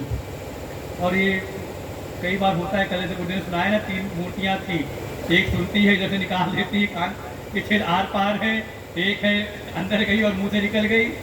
का बिरले वो हैं जो अंदर ले जा करके अंदर गुनते हैं, विचार करते हैं, मनन करते हैं। ज्यादातर तो यही है, सुनो सबकी कि जैसी हमने कोई श्रेष्ठ बात श्रवण की तो मन के भीतर आता है कोई हमने ये जो बाल है कोई धूप न सफेद किए हैं, हमें भी जीवन का बड़ा अनुभव है। क्या हो गया अभी का श्रेष्ठ विचारों को हक की कर दी हमने उपेक्षा और अपने मन के जो निकृष्ट विचार हैं उनको ही पकड़ करके बैठ गए। और ये बिल्कुल जीवन में होता है, साधकों के जीवन में निश्चय दिखाई देता है। कई बार तो प्राथमिक रूप से पहले शुरू में गुरु जी कोई बात कह दें तो वो मन में तो आ जाता है गुरु जी ने ऐसा क्यों कह दिया, ये क्यों कह दिया, ऐसा करने के लिए समझे, उसी समझ ले कहीं ना कहीं हमारे चित्त में कार्पण्य दोष आ रहा है। अर्जुन ने इसको स्वीकार किया है और भगवान से कहते हैं कि हे प्रभु, इस समय मेरा चित्त निर्णय नहीं कर पा रहा कि क्या धर्म है। धर्म के विषय में अर्जुन सम्मोहित होते हैं। बस ये है कि भगवान की शरणागति ग्रहण की। भगवान से कहते हैं हे कृष्ण, मैं जीवन का श्रेय चाहता हूं, इसलिए मुझको आप निश्चित करके बताइए, मैं निर्णय नहीं कर पा रहा। वास्तव में धर्म के मार्ग से ही श्रेय की प्राप्ति होती है और कोई धर्म के विषय में ही मोहित हो जाए तो कहा जीवन में उसको श्रेय की प्राप्ति संभव हो नहीं सकती। इसलिए समझना चाहिए धर्म क्या है। आज के युग में जो धर्म समझाया जाता है आज के समय में, वो धर्म नहीं बल्कि सब अधर्म ही समझा रही है। अगर कोई समाज में ऐसा कहने वाला सुनने को मिल जाए कि देखो धर्म समाज को तोड़ रहा है, तो तुरंत समझ जाना कि ये धर्म की बात नहीं कर रहे, इसने कहीं ना कहीं अधर्म को धर्म समझ लिया है, या जो पंथ है, मजहब है, रिलीजन है, उसको शायद इसने धर्म समझ लिया है। वास्तव में धर्म क्या है, तो धर्म की जो परिभाषा हमारे शास्त्रों में मिलती है, स्पष्ट कहा जगतः स्थिति कारणम, कि जिसके द्वारा जगत की स्थिति बनी रहे, और साथ ही अभ्युदय निश्रेयस प्राणी नाम साक्षात अभ्युदय निश्रेयस हेतु यह स धर्म। देखो पूरी परिभाषा है धर्म की। जगतः स्थिति कारणम प्राणिनाम साक्षात अभ्युदय निश्रेयस हेतु यह स धर्म, उसको हम धर्म कहते हैं, जिसके द्वारा सारे जगत की स्थिति बनी रहे और साथ ही इस जगत में रहने वाले जो प्राणी हैं उनका अभ्युदय हो। अभ्युदय का तात्पर्य है केवल बाहरी विकास नहीं, हम बाहर से विकसित हो जाएं लेकिन भीतर से संकीर्णता आ जाए तो कहा अभ्युदय नहीं है। क्योंकि कोई अगर भाई देखें कथाओं में दिखाई देता है, रावण है जो दुर्भावनाओं का प्रतीक है, वो भी सोने की लंका में रहता है। बाहर से तो बड़ा विकसित है, सोने का महल है, लेकिन भीतर कैसी संकीर्णता है, अपने स्वार्थ के लिए किसी का अहित करना पड़े तो कोई उसको परवाह नहीं। इसलिए दोनों बातें, जिस मार्ग पर चल करके हमारा अभ्युदय भी हो और साथ ही जगत की स्थिति भी बनी रहे, उसको कहा धर्म। तो विचार करना पड़ेगा। और ऐसे धर्म का कोई अनुशीलन करे तो वास्तव में श्रेय का मार्ग का वो पात्र बनता है। तो अर्जुन ने दोनों चीजों को जोड़ा है कि हे कृष्ण, इस समय मेरा जो चित्त है वो धर्म के विषय में सम्मोहित हो रहा है, इसलिए कृष्ण मुझको आप उपदेश करिए, क्योंकि मैं चाहता हूं श्रेय को, परम कल्याण करना चाहता हूं और उसकी प्राप्ति हो सकती है केवल और केवल धर्म के मार्ग से। जैसे भगवान शिव के मंदिर में जाएं तो कोई प्राप्ति करना चाहे भगवान शिव की तो पहले मार्ग में दिखाई देते कौन, कहा नंदी जी। नंदी कौन, द्वार पे ही मिलेंगे। नंदी है धर्म के प्रतीक। अगर भगवान की प्राप्ति करनी है तो धर्म के मार्ग से आगे बढ़ो, तब भगवत प्राप्ति होती है। तो अर्जुन भी यही कहते हैं कि मैं श्रेयाकांक्षी हूं, श्रेय की प्राप्ति करना चाहता हूं, लेकिन धर्म के विषय में इस समय सम्मोहित हो रहा हूं, मेरा चित्त निर्णय नहीं कर पा रहा कि मेरा धर्म क्या है। हे प्रभु, आप निश्चित करके मुझको बताइए जिससे मुझको श्रेय की प्राप्ति हो। मैं आपके शरणागत हूं। गुरु नहीं बनाया भगवान को कि आपको मैं अपना गुरु बनाता हूं, आप मुझको उपदेश करिए, आज से आप मेरे गुरु हैं। क्या है का इसमें कहीं ना जब हम कह रहे आप हमारे गुरु हैं, तो इसको समझ लो, लौकिक भाव से समझ लें। कोई पूछे अपना घर परिवार ऐसी हाल चाल ले और वो अपना परिचय देते हुए बताए कि मैं फला फला काम करता हूँ, ऐसे ऐसे हूँ और अपने माता पिता के साथ रहता हूँ। और कोई इसी बात को कहे माता पिता हमारे साथ रहते हैं। अंतर है कुछ, ज्यादा अंतर नहीं, बस भीतर की भाव का ही अंतर है। एक ने कहीं ना कहीं जो हमारे माता पिता जो पूज्य हैं उनके व्यक्तित्व को प्रदान करके मैं उनका पुत्र हूं, उनके साथ रहता हूं, तो यहां पर उन श्रेष्ठ के व्यक्तित्व को प्रदान किया, अपने व्यक्तित्व को गौड़। और दूसरा, हाँ माता पिता हमारे साथ ही रहते हैं, तो क्या हुआ का उनको हमने कर दिया गौड़ और अपने को कर दिया हमने प्रधान। ऐसे ही कोई कहे कि हमने गुरु, भैया हमारे गुरु जी तो हैं हमारे, क्या है इसमें कहीं ना कहीं उनको हमने किया गौड़ और अपने व्यक्तित्व को हमने कर लिया प्रधान। और जब कहा कि नहीं मैं इनका शिष्य हूं, तो क्या हुआ, उनको हमने कर दिया प्रधान और अपने व्यक्तित्व को हमने कर दिया गौड़।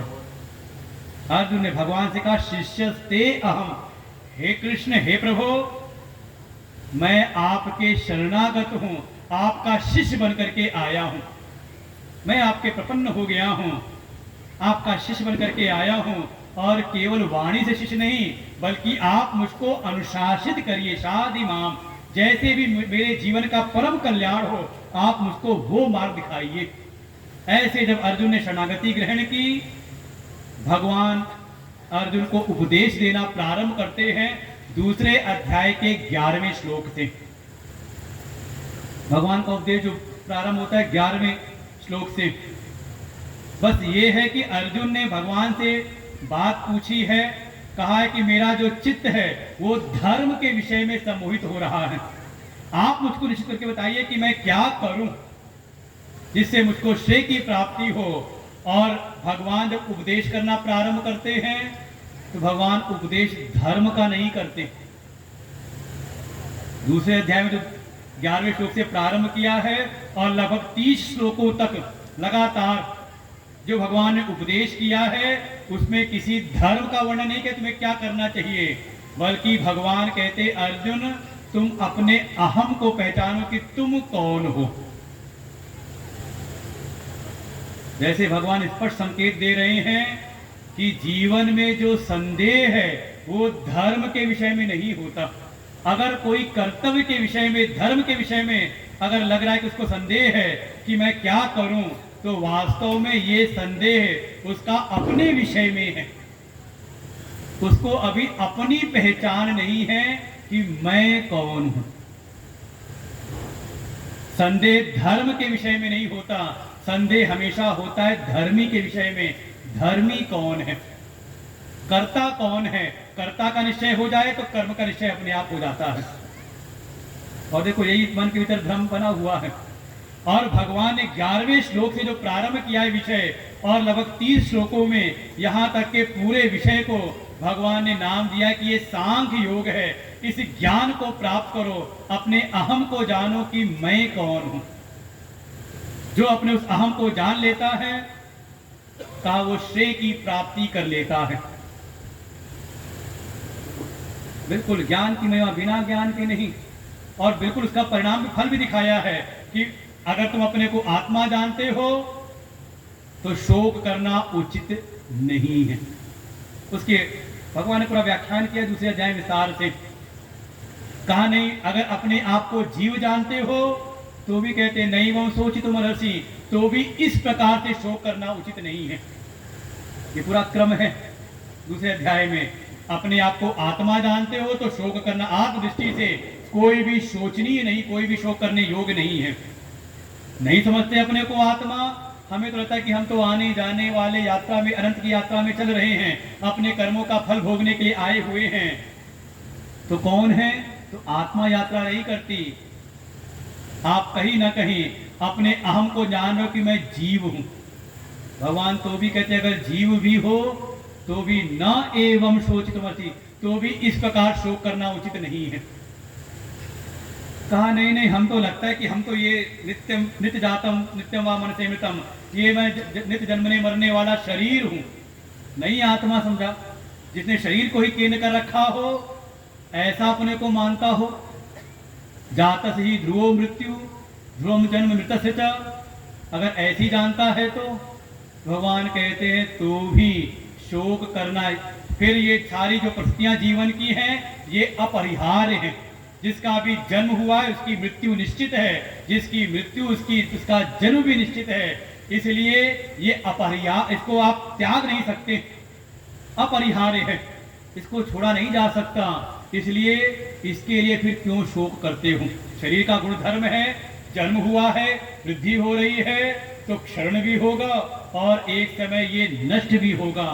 तो इसका तो स्वभाव है, शोक क्यों कर रहे हो?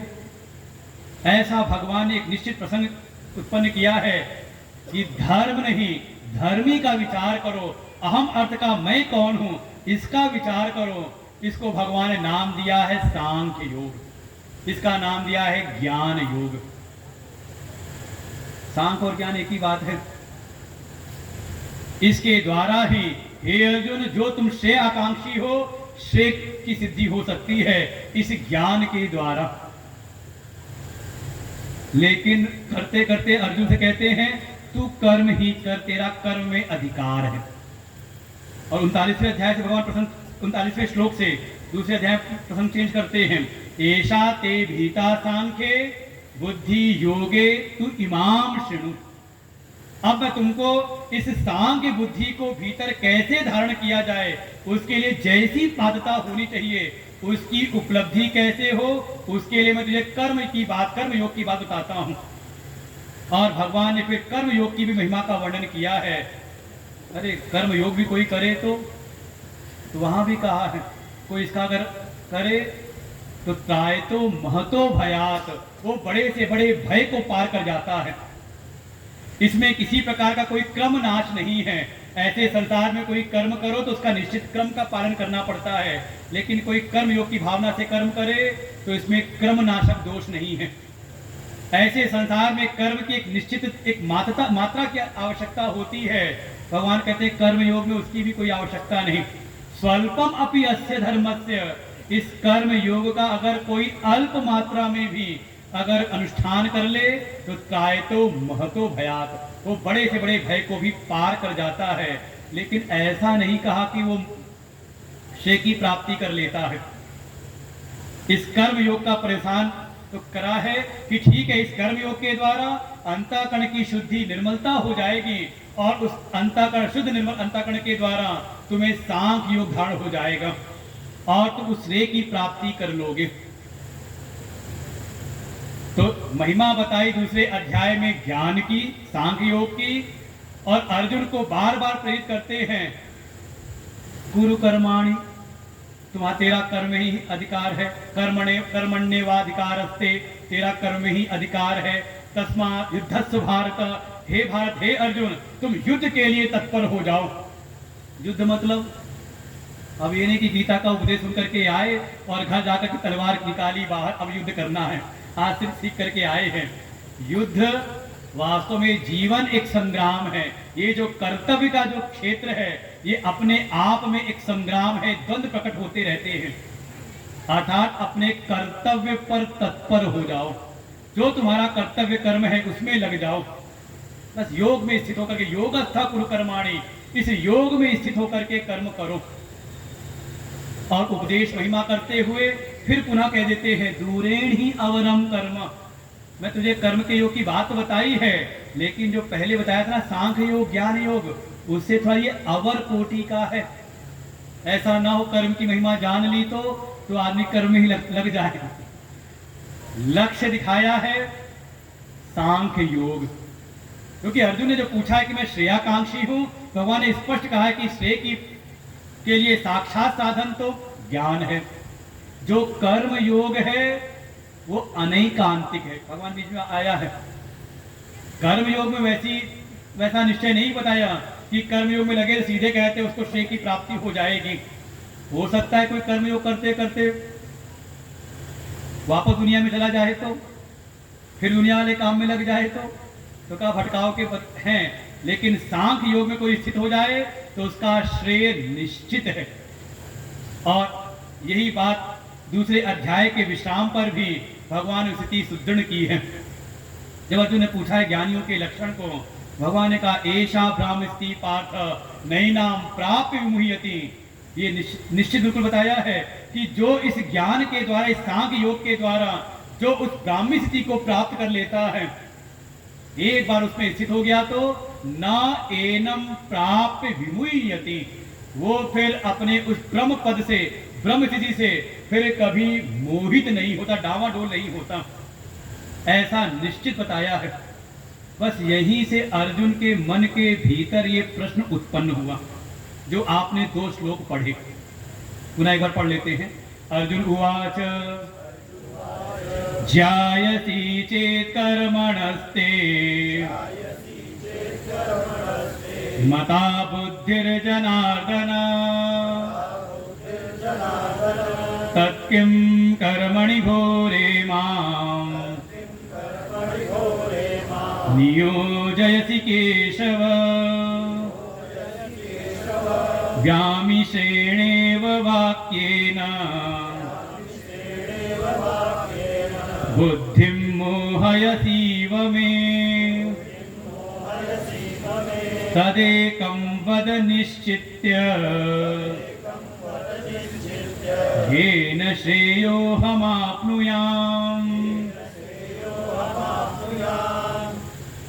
दूसरे अध्याय में जहां शरणागति ग्रहण की थी वहां भी कहा था यत् श्रेयस्यात् निश्चितं ब्रूहि तन्मे। हे प्रभु मुझको वो एक मार्ग निश्चित करके बताइए जिसमें मुझको श्रेय की प्राप्ति हो। तो 2 मार्ग हैं, एक श्रेय का मार्ग, एक प्रेय का मार्ग। ये हमारी गीता की जो आधारशिला वो उपनिषद ही है, इसलिए हर अध्याय के बाद आता है ओम तत्सदिति श्रीमद् भगवद गीतासु उपनिषदसु। तो उपनिषदों का ही ये सार सर्वस्व है जो श्रीमद् भगवद गीता है।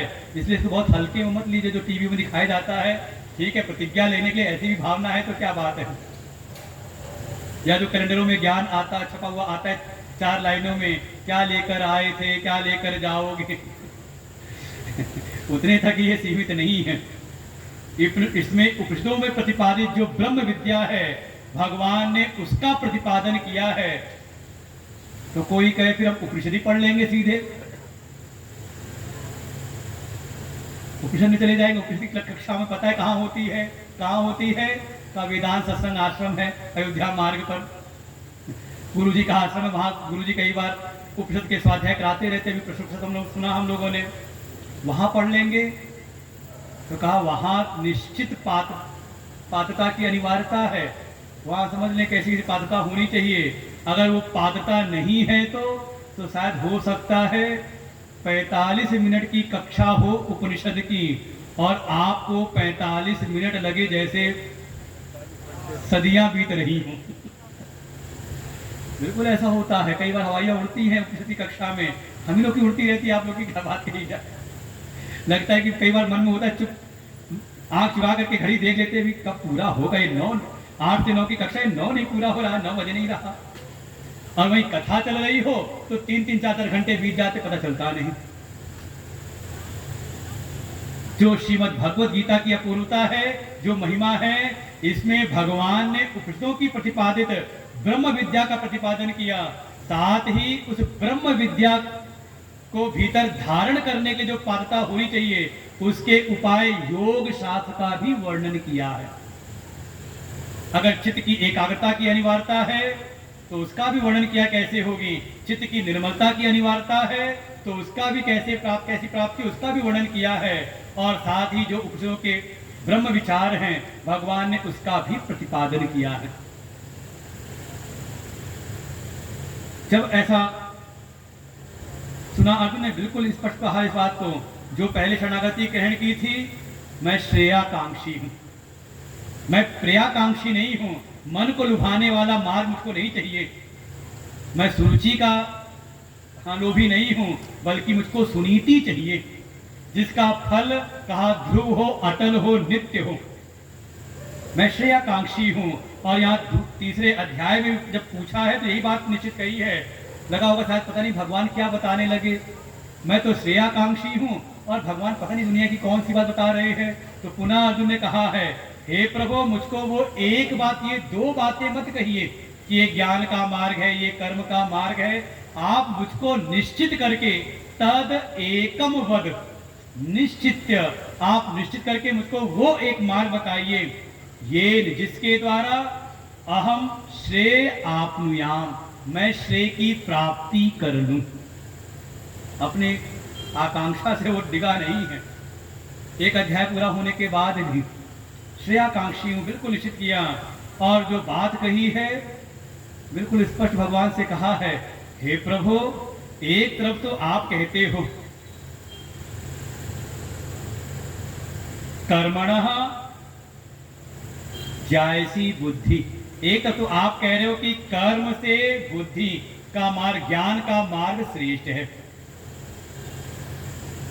आपके मदते मता हे जनार्दन, आप अपने शरणागत भक्तों के कष्टों का दुख दूर करने वाले हो, ऐसे आप मुझको देखिए, मैं भी किसी कष्ट के कारण ही आया हूं आपकी शरण में, मेरे भी कष्टों को आप दूर करिए।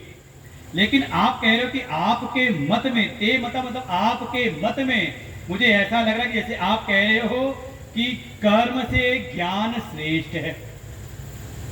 तो ऐसा है अगर आपके मत में, तो फिर मुझको क्यों लगा रहे हो इस कर्म में, किम क्यों लगा रहे हो, किम कर्मणि घोरे माम नियोजयसी, फिर इस घोर कर्म में आप मुझको क्यों नियोजित कर रहे हो। क्योंकि भगवान ने अर्जुन को बार बार ये बात कही है, तस्माद् युद्धस्व, हे अर्जुन कुरु कर्माणि, तू कर्म कर, तेरा कर्म ही अधिकार है, युद्ध के लिए तत्पर हो जा। तो अर्जुन कहता है कि फिर मुझको इस कर्म में क्यों लगा रहे हो, और कर्म भी कैसा, घोरे कर्म, घोर कर्म में, हिंसा से युक्त कर्म में आप मुझको लगा रहे हो। हे केशव ऐसा क्यों कर रहे हो, और मैं तो आपकी शरण में आया था, मेरी बुद्धि तो पहले से ही मोहित थी। कहा था ना, धर्म सम्मूढ़ चेता मेरा चित्त धर्म में सम्मोहित था, मैं पहले ही आपके पास आया था, और आप ये मिली जुली हुई सी बातें कर व्याम श्रेण इव, मुझको लग रहा है जैसे आपकी बातें मिली जुली हुई सी है। थोड़ा अर्जुन को पूछने का तरीका पता है, अर्जुन को सीधे नहीं कहा भगवान से, इसलिए कहते हैं विनम्रता हो तो अर्जुन के जैसी। अगर प्रश्न भी पूछना है कहीं जा करके तो प्रश्न करने का भी तरीका है, फिर बाद में ऐसा ना कहना पड़े कि नहीं मेरा वो मतलब नहीं था, मैं तो ये कहने आया था। है कि नहीं? तो अर्जुन सीखे, अर्जुन भी बड़ी सावधानी पूर्वक, हो सकता है प्रभु आपने साफ साफ कहा हो, लेकिन आप मुझको देखिए ना, मेरी बुद्धि शक्ति सामर्थ्य को आप देखिए, मैं इसको स्पष्ट समझ नहीं पा रहा। मेरी बुद्धि को ये लगा जैसे ये दो बातें मिली जुली हुई सी लग रही हैं। और तो और मैं आया था अपने बुद्धि के मोह को मिटाने के लिए। ये आपकी बातें, यहाँ पे दूसरे अध्याय का जो मैंने प्रवचन सुना ना, इसीलिए आपको दूसरे अध्याय का प्रवचन नहीं सुनाया, सीधे तीसरे में लेकर के आए। ये हमारे अशोक सिंह जी और अनिल जी का भाव रहा कि सीधे तीसरे में ही चलते हैं, न कहीं ऐसी स्थिति हमारी ना हो जाए अर्जुन की दूसरा अध्याय सुनने के बाद।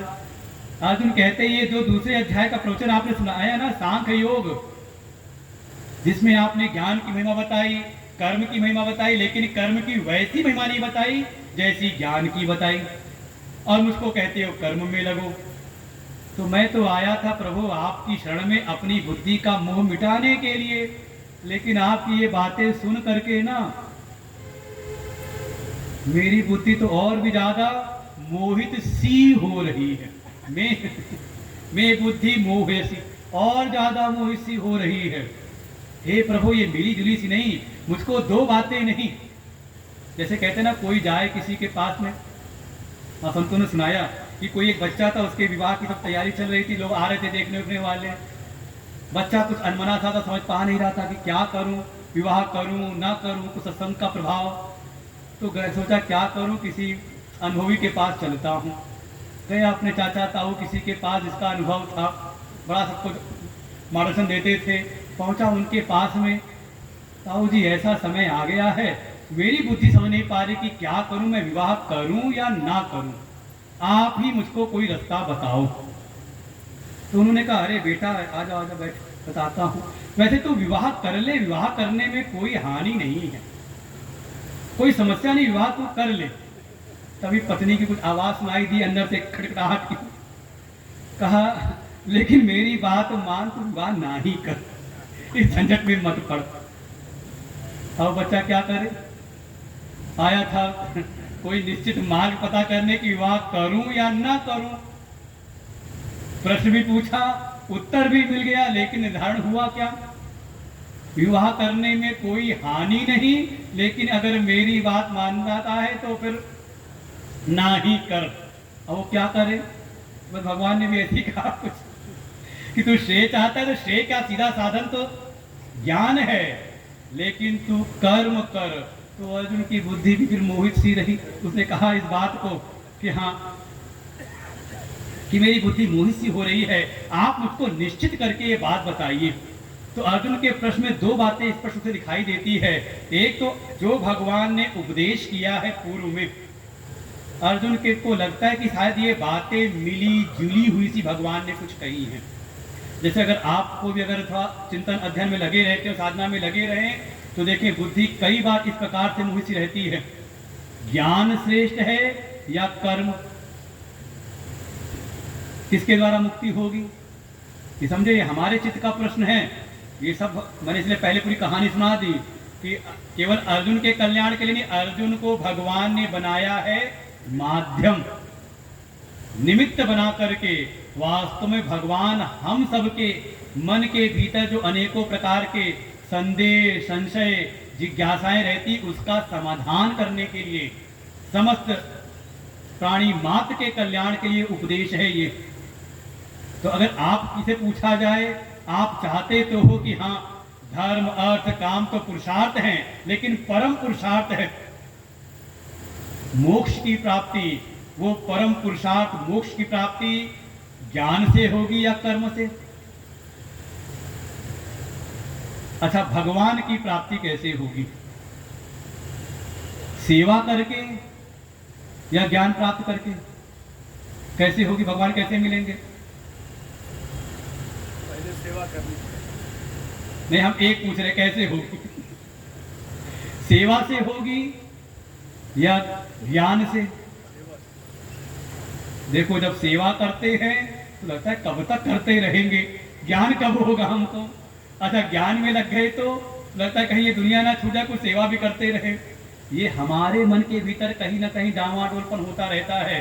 बार बार सुनने के बाद भी बुद्धि में निश्चय नहीं हो पाता कि क्या करें, कौन सी साधना। और कई बार तो अब कोई बिल्कुल चतुर्थ आश्रम में पहुंच करके और आकर के पूछे कि मैं अब साधना कौन सी करूं, तो क्या कहा जाएगा? तो कहीं ना कहीं जो चित्त है वो निश्चय नहीं करेगा। क्योंकि जब हम साधना के मार्ग में आते हैं तो 50 मार्ग वहां दिखाई दे जाते हैं। कहीं कर्म की महिमा है, कहीं ज्ञान की महिमा में है। और तो और एक बात और पक्का समझें, मान लो आप कोई कर्म करते हो तो किस लिए करते हो? कोई ना कोई हेतु तो होगा ना पीछे, कोई ना कोई कारण। कोई अपनी कामना के लिए, कामना भीतर आई तो कामना की पूर्ति के लिए। कोई होता है कर्तव्य बुद्धि से, है कि नहीं?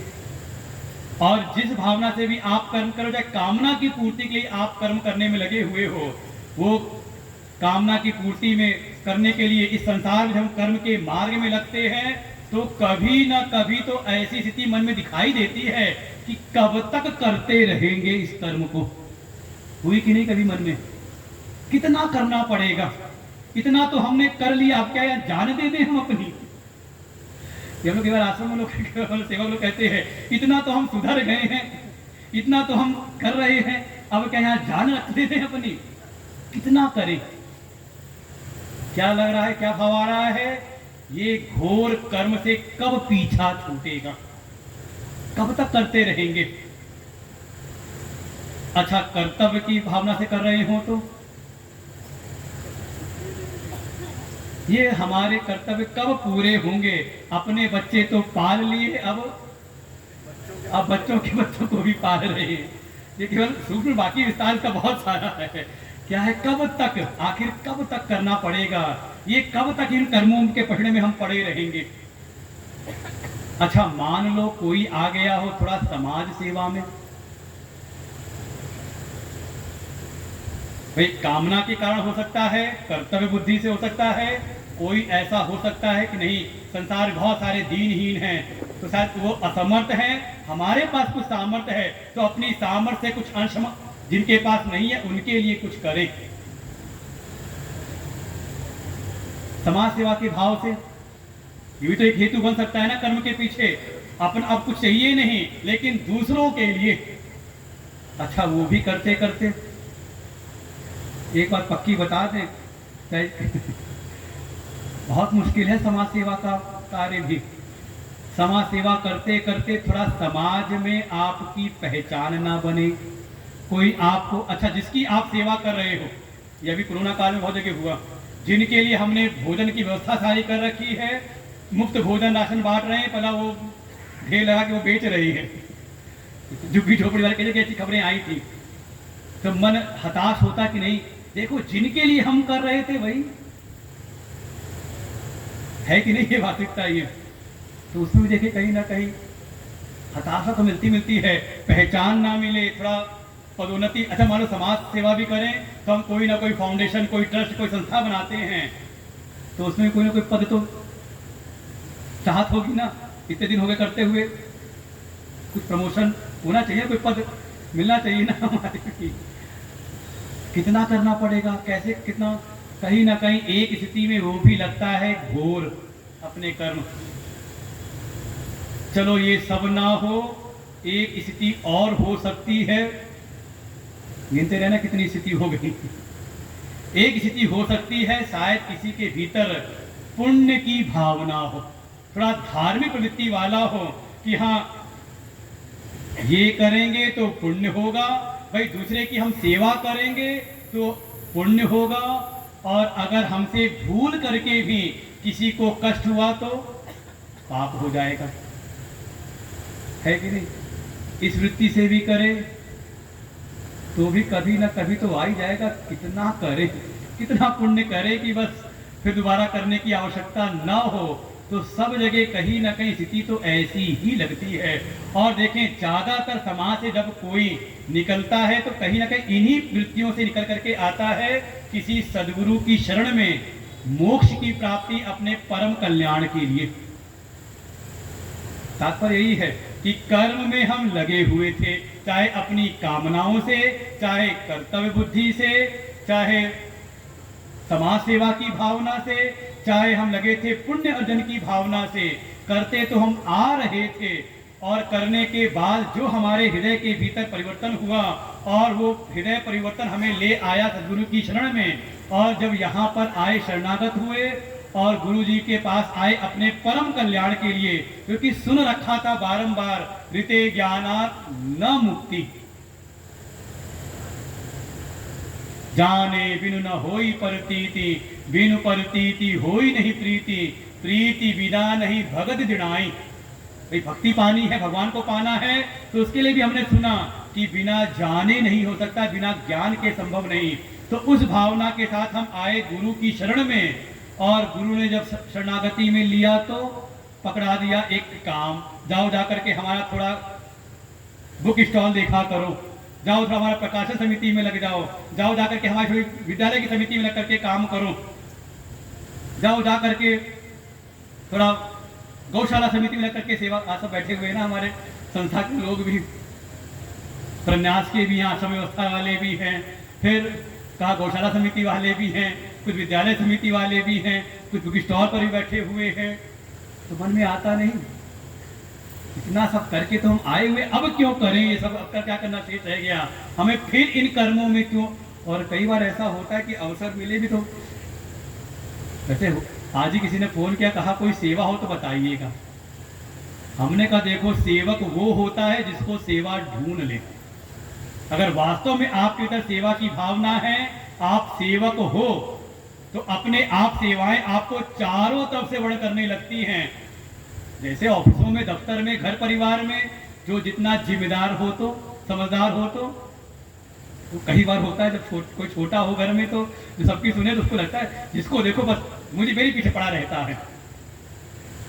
किसको, अच्छा जो पहले से ही हो बिल्कुल कुछ ना करें, ढल्ला पड़ा रहे। तो सुना है ना कि 3 प्रकार के सेवक होते हैं। एक तो वो है उत्तम चिंतन कुर्यात, जो स्वयं चिंतन करके ढूंढ ले कि पिताजी की कैसे सेवा करनी, गुरु जी की कैसे सेवा करनी है। उत्तम वो है खुद चिंतन कर ले। प्रोक्तकारी तो मध्यमा, प्रोक्त आज्ञाकारी को ये तो उसको कहा वो मध्यम है कि पिताजी ने, गुरु जी ने आज्ञा दी तो हमने वो कार्य कर दिया। तीसरा कहा करता तो है, अधमस्तु अश्रद्धया कुर्यात, करता तो है लेकिन कुड़कुड़ा करके, श्रद्धा से नहीं। चलो गुरु जी ने कह दिया है तो कर देते, नहीं तो गुरु जी नाराज ना हो जाएं। इसको कहा ये अधम, ये भागवत जी की बात है, हमारी मन की बात नहीं है। लेकिन कहीं हम सुन रहे थे, संत जी सुना रहे थे, बड़ा अच्छा कहा यहां तक भी हो जाए, अगर मान लो सेवा कर दे, कोई आज्ञा मिले और बेमन से ही अगर कर दे तो भी उसका कल्याण है। लेकिन इस समय है कलयुग, तो उसमें 2 श्रेणियां और है। कहा गुरु जी ने, पिताजी ने आज्ञा दी, 1 गिलास पानी ले आओ। वो बच्चा बैठा हुआ था, अपना कोई टीवी भी खोल करके कोई क्रिकेट मैच, और मैच भी रहा होगा इंडिया पाकिस्तान का, आखिरी 3 गेंदों में 5 रन चाहिए थे। पिताजी का पानी ले आओ। उठना तो दूर रहा, उसने कहा बस इसी समय पानी मांगना होता है, अभी नहीं लाऊंगा, अभी पहले मैच पूरा हो जाए। उठा ही नहीं। तब तक बगल में एक और बैठा था, उसने कहा पिताजी ये तो है ही नालायक, क्यों इसके पीछे पड़े रहते हो, जाओ जाकर के खुद पानी ले लो, और आना तो 1 गिलास मेरे लिए भी ले आना। मन के भीतर भाव ये जो है, प्रश्न को समझें। मन के भीतर आता है कि कर्म का क्षेत्र तो हम पूरा करके आए हैं, और पूरा करके हम आए हैं गुरु जी की शरणागति में, ज्ञान की प्राप्ति के लिए। और जब यहाँ आए तो गुरु जी फिर किसी सेवा में लगा देते हैं, फिर किसी कार्य में नियोजित कर देते हैं। तो फिर किम कर्मणि घोरे माम, और दुनिया के जो भी कार्य हैं, जो सेवाएं हैं, सब किसी न किसी स्थिति में घोर ही लगती हैं। और खास तौर से कोई ऐसी सेवा हो जो कुटिया के इर्द गिर्द, गुरु जी की कुटिया के इर्द गिर्द ना हो करके कहीं दूर की हो, कि पता नहीं हम यहाँ कर रहे हैं, गुरु जी को पता भी चल रहा कि नहीं चल रहा। देखो अपने मन की बात, अगर मन जुड़ जाए गीता जी, तो आगे की बात बिल्कुल धड़ल्ले से चलेगी। फिर आगे अपने मन को जोड़ने का प्रयास करें। गीता जी वास्तव में हमारे मन का प्रश्न का उत्तर है। हमारे मन के जितने भी संदेश समस्याएं हैं, उन सब का समाधान है। ये जो मन के भीतर आया कि इतना सब करने के बाद भी कर्म के क्षेत्र से तो हम आए हैं, और गुरु शरणागति में आए ज्ञान के लिए, ज्ञान को श्रेष्ठ जान करके, और यहाँ पुनः गुरु जी ने किसी न किसी कार्य में हमें नियोजित कर दिया। क्यों कर दिया? तो कभी गुरु से पूछा नहीं आप लोगों ने, गुरु जी आप महिमा तो गाते हो ज्ञान की, और हमसे कहते हो कि सेवा क्यों नहीं करते तुम? ऐसा क्यों कर, हमें ज्ञान दो। ये मिली जुली सी बातें क्यों कर रहे हो? हम तो आए थे अपनी बुद्धि का मोह मिटाने के लिए, आप और ज्यादा मोहित सी कर रहे हो कि जब तक सेवा नहीं करोगे कैसे होगा। तो अगर ये मन में प्रश्न आया है तो हम लोग भगवान की फिर अहेतु कृपा है कि भगवान इसके बाद इसका उत्तर देते हैं। क्या उत्तर देते हैं? तो कल सुनते हैं, कल प्रवेश करते हैं। आज यहीं पर समझे, अर्जुन पात्र हैं। क्यों? क्योंकि अर्जुन को ही निमित्त बनाया भगवान ने। कारण है अर्जुन ने भगवान का वर्ण किया है। यमे वैष्णुते तेन लभ्य, और कोई भगवान का वर्ण कर ले तो भगवान अपने शरणागत भक्त का वर्ण करते हैं, और जिसका वर्ण भगवान कर ले उसका फिर परम कल्याण है। जानत तुम्ही तुम्ही होई जाई। लेकिन इसके आगे भी एक पंक्ति है, जानता कौन है? तो कहा सोई जानत जेहु देहु जनाई, जानत तुम्ही तुम्ही होई जाई। और कोई अगर आ जाए ज्ञान के प्राप्ति के लिए श्रोत्री ब्रह्मनिष्ठ सदगुरु की शरण में, और गुरु अगर उसको लगा दे कर्म के मार्ग में, सेवा के कार्य में लगा दे, तो मन के भीतर आता है कर्म तो हमने कर रखा है, कामनाओं के कारण कर्तव्यों को आगे रख करके, पुण्य पाप को विचार करके, सेवा की भावना से कर्म तो हमने कर रखा है, अब और कितना हम कर्म करें। सीधे हमें ज्ञान की प्राप्ति क्यों ना करा दी जाए। जब ज्ञान के द्वारा साक्षात श्रेय की सिद्धि हो सकती है, तो हम सीधे हमें ज्ञान में क्यों नहीं लगाते, घोर कर्मों में क्यों लगाते हैं? ऐसा संदेह प्रकट किया है अर्जुन ने, और भगवान आगे उत्तर देते हैं, जिसमें भगवान ने वास्तव में कर्म के रहस्यों को, कर्म की हमारे जीवन में वास्तव में कर्म की भूमिका क्या है, उसका क्या स्थान है, कर्म का स्वरूप क्या है, और समझ में आ जाए तो हम क्या कर रहे थे और अब क्या और कैसे करना है। ये समाधान है श्रीमद् भगवद गीता के 3 अध्याय, जिसका नाम है कर्म योग। ओम पूर्णमदः पूर्णमिदं पूर्णात् पूर्णमुदच्यते पूर्णस्य पूर्णमादाय पूर्णमेवावशिष्यते। ओम शांति शांति शांति। हरि ओम। श्री गुरुभ्यो नमः। हरि ओम। एक बात